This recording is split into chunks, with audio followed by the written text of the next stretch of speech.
CAA சட்டத்தை கொண்டு வந்தாங்க. உங்களுக்கு தெரியும், சிஏஏ சட்டம் கொண்டு வரும்போது 2019 அந்த டிராப்ட் கொண்டு வரும்போது, சிஏஏ சட்டம் கொண்டு வரும்போது 2019 அதிமுக யார் ஆட்சியில் இருந்தா தமிழ்நாட்டுல திரு எடப்பாடி பழனிசாமி ஆட்சியில் இருந்தார். அதுக்கு ஆதரவா வாக்களிச்சாரு. அப்ப நம்ம எதிர்த்தோம், திமுக எதிர்த்துச்சு. சிறுபான்மை மக்கள், இலங்கை தமிழ் மக்களுக்கு எல்லாம் இது பெரிய பிரச்சனை வரும், இது அவங்களுக்கு பாதுகாப்பு இல்லைன்னு சொல்லி எதிர்த்தோம்.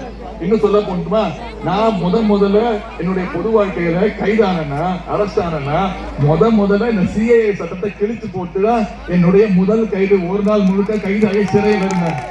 அதுக்கு நான் எப்பவுமே பெருமைப்படுவேன். இப்போ திருப்பி சிஏஏ சட்டத்தை கொண்டு வரேன்றாங்க. ஆனா இப்போ நம்முடைய தமிழக முதல்வர் சொல்லிட்டாரு, நீ இந்தியாவில் அது மட்டும் இல்ல, நெடுஞ்சாலையில் இருக்கக்கூடிய அனைத்து டோல் பூத் சுங்கச்சாவடி இருக்கு பாத்தீங்கன்னா, அத்தனையும் அப்புறப்படுத்தப்படும் அப்படின்னு சொல்லியிருக்கிறார்.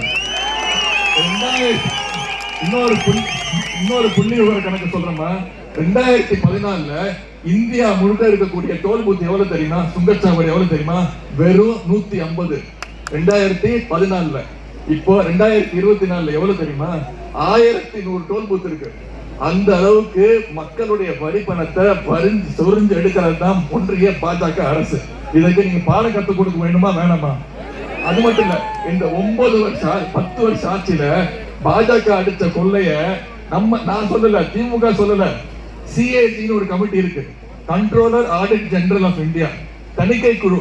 அவங்களுடைய வேலையை ஒன்றிய அரசும் மாநில அரசும் செய்கின்ற செலவு கணக்கு ஒழுங்கா பண்றாங்களா, அதற்கான வேலைகளை செய்யறாங்களான்னு தணிக்கை செஞ்சு 6 மாசத்துக்கு ஒரு வாட்டி ஒரு அறிக்கை வெளியிடுவாங்க.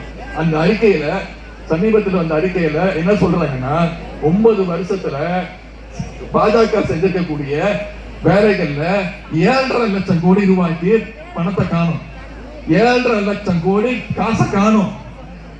1 கிலோமீட்டர் ரோடு போடுவதற்கு எவ்வளவு தெரியுமா செலவு கணக்கு அடிக்கிறாங்க ஒன்றிய பாஜக அரசு? 250 கோடி ரூபாய்.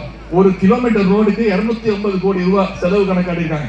அதே மாதிரி மருத்துவ காப்பீடு திட்டம், ஆயுஷ்மான் பாரத் அப்படின்னு ஒரு திட்டம். அந்த திட்டத்துல இறந்து போன 88,000 பேர். நீங்க ரமணான ஒரு படம் பார்த்திருப்பீங்க, பல வருஷத்துக்கு முன்னாடி பார்த்திருப்பீங்க, ஞாபகம் இருக்கா? அதுல ஒரு பேஷண்ட் இறந்து போயிருப்பான். அவனை ஆஸ்பத்திரியில போய் சேர்ப்பாங்க. சேர்த்தோன்னு டாக்டர் சொல்லுவாரு, உள்ள அடைச்சு வையே, அவங்க சொந்தக்காரங்க கிட்ட போய் மருந்து மாத்திரை வாங்கிட்டு வர சொல்லு, ஆபரேஷனுக்கு காசு கட்ட சொல்லு, நம்ம பேஷண்ட்டுக்கு உயிரோட இருக்கான்னு சொல்லி பணத்தெல்லாம் உருவிட்டு கருத்துல செத்து போயிட்டான்னு சொல்லிடுவோம் அப்படின்னு. நம்ம திரையில பார்த்தத நிஜத்துல செஞ்சு காட்டி இருக்கிறது ஒன்றிய பாஜக அரசுமா. 88,000 பேருக்கு, அதுவும் ஒரே செல் நம்பர்ல 88,000 இறந்து போன பேருக்கு மருத்துவ காப்பீடு திட்டம் பண்ணியிருக்கிறாங்க. அவர் சொல்றாரு, யாருக்கு? ஒன்றிய பிரதமர் திரு மோடி அவர்கள் இப்ப தொடர்ச்சியா ஒரு வாரமா தமிழ்நாட்டுக்குள்ளே சுத்திட்டு இருக்கிறாரு. என்ன தெரியுமா சொல்றாரு? திமுக காரனுக்கு தூக்கம் வரல. ஆமா, எங்களுக்கு தூக்கம் வரல. உங்களை வீட்டுக்கு அனுப்புற வரைக்கும் நாங்க தூங்க மாட்டோம்.